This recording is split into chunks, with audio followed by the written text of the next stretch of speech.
Another day, another basketball stories na naman ang pagkikwentuhan natin. At ngayon nga yung pag-uusapan natin ang balitang makukuha pa nga daw ng Los Angeles Lakers si Chris Middleton. At ang balitang tuloy pa rin nga daw ang trade ng Sacramento Kings at Golden State Warriors.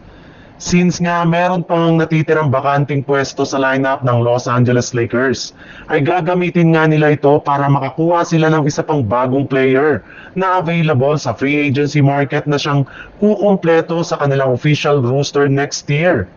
Pero hindi lang naman nga daw po pagkuha ng mga bagong player sa free agency ang balak nilang gawin, since plano rin naman nga nilang sumali sa isang consolidated na trade sa mga susunod na araw.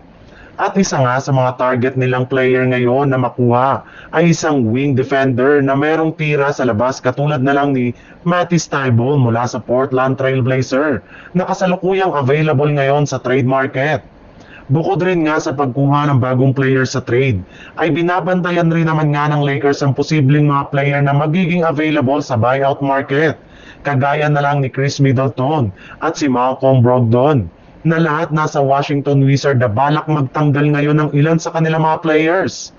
Sa ibang balita naman, tinanggihan nga ng Golden State Warriors ang unang inalok na trade package sa kanila ng Sacramento Kings na binubuo ni Malik Monk at isang future first round pick bilang kapalit ni Kuminga na isang trade ngayong araw.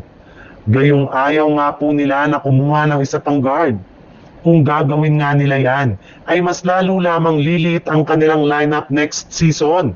Pero hindi rin naman nga ibig sabihin nito na tapos na ang kanilang trade negotiation. Gayong patuloy pa rin nga daw ang ginagawang pag-uusap ng dalawang kupunan na tungkol sa trade ni Kuminga. Sa ngayon nga ay hihingi pa nga daw ang Golden State Warriors sa King ng mas magandang offer sa mga susunod na araw at titingnan nga po nila kung magugustuhan nila ito. Hindi na rin naman nga daw po mapipilit pa ng Warriors si Kuminga na manatili sa kanilang lineup ngayong off-season, kaya wala na nga silang iba pang pagpipilian kundi sundin na lamang ang kagustuhan ng kanilang player na mai-trade sa Sacramento Kings. Pero bago pa man nga yan mangyari, ay kailangan muna ngang makapagbigay ang front office ng Kings ng maayos na trade offer na ikakagusto ng kanilang team at magkakaroon ng malaking impact sa kanilang lineup.